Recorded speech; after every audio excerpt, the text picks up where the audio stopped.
ہندوستان کی مغربی ریاست راجستھان کے سمبھار علاقے میں ہر سال عاشور کے موقع پر برآمد ہونے والا سرسوں کا تعزیہ ہندو مسلم ہم آہنگی کی علامت بنا ہوا ہے۔ اہم بات یہ کہ یہ تعزیہ ایک ہندو خاندان کی جانب سے نکالا جاتا ہے۔ ریاستی دارالحکومت جے پور سے تقریباً 80 کلومیٹر دور واقع اس قصبے میں رنگین پتیوں اور خوبصورت جھالروں سے سجے تعزیوں کے درمیان سرسوں کے تازہ پھول کی سوندھی خوشبو والا یہ تعزیہ لوگوں کی توجہ کا مرکز رہتا ہے۔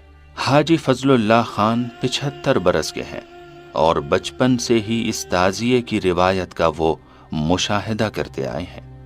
وہ اسے ہندو مسلم یکجہتی کی بہترین مثال مانتے ہیں۔ ہندو اور مسلم دونوں ہی اس موقع پر تقسیم کیے جانے والے تبرک کو شوق سے لیتے ہیں۔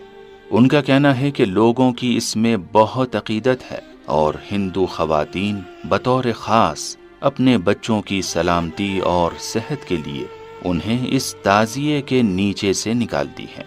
کہا جاتا ہے کہ یہ روایت قصبے کے ایک ہندو اگروال کیال خاندان کی طرف سے بنجاروں کے پیر و مرشد کی وجہ سے کاروبار میں برکت اور اولاد کی منت پوری ہونے کے بعد اظہار تشکر کے طور پر تقریباً 150 برس پہلے شروع کی گئی تھی۔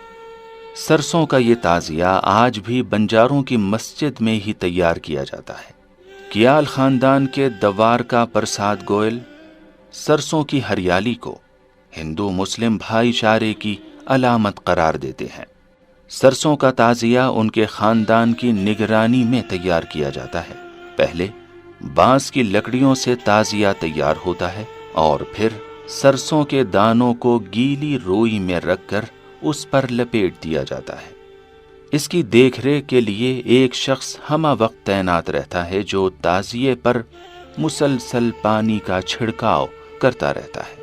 تعزیہ داری کی اس رسم میں شرکت کے لیے لوگ دور دراز کے دیگر شہروں سے بھی یہاں آتے ہیں۔